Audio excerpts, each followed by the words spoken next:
Hey friends, Jessica Mason here with another episode of Sober Story. Today we are going to talk about catastrophic thinking, how to make it work for you.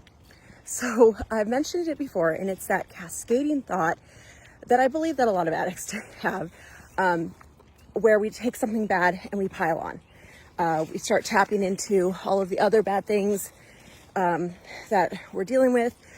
We get triggered, and then we're dealing with everything that's being triggered. But that cascading downward spiral has in the past, for me, been my ticket to drink. That if things were bad enough, then, well, I got to drink to get through this. So I would make things get bad enough. I would benefit from catastrophic thinking. So I believe that logic can still be applied in sobriety. How can I benefit from this thing that my brain does? And yesterday, I was talking to a friend, and I was so worried. I was so stressed out about how, the legal stuff was going to go, and what if this, and what if this? And I was, doing the catastrophic thinking, but it was all worry. Sorry to put the sun on my back. It was really worrying about something. And I just had this epiphany of how useless worry is. And I know it's a cliche thing. Yeah, we say it all the time, and I'm sure I put it in some meme or something. But I said, well, what if I just assume the worst? And I'm a big intentions person, and so I don't ever want to put that out to the universe and expect the bad things to happen.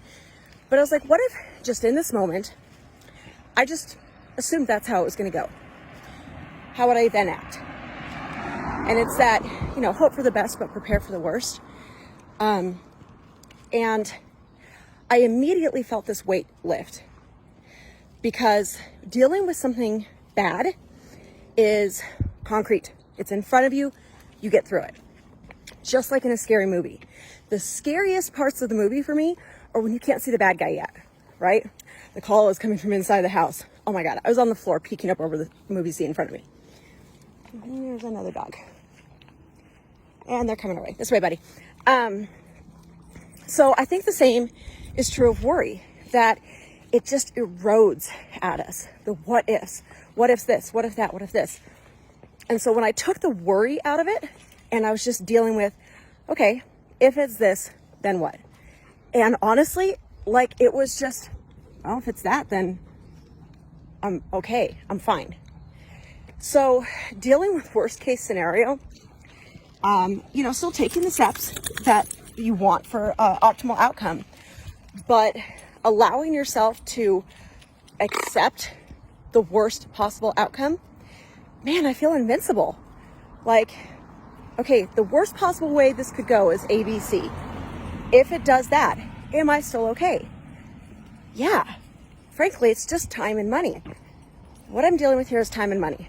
And even in, my closest relationship that's struggling, worst case scenario takes a long time to work out. Do I think it's never going to work out? No. But, worst case scenario, I lose years instead of months. Can I survive that? Yeah, I can. So this little thing that my brain does that has felt like, come on, buddy, hey, come, has felt like this fatal flaw in me.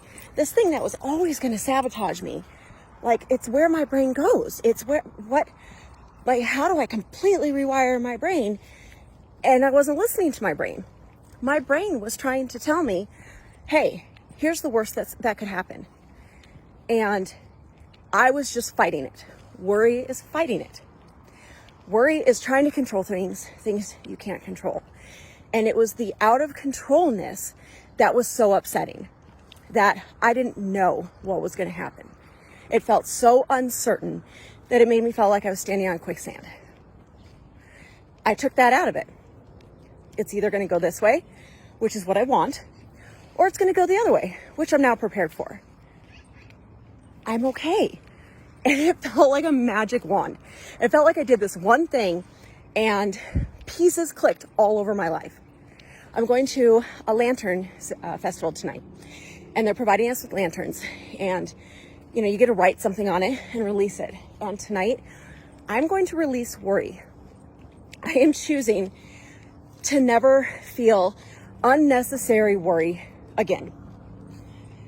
And man, I hope somebody else can try this out. I'm wondering if this is just a me thing, or if this is like something that other people do. I would really like to know, because this feels like the golden ticket. So I'm going to put it into action. It's worked for 2 days now. I had to assert a boundary in a friendship this morning, and you know, rather than worry, like either they respect the boundary or we're not going to stay friends.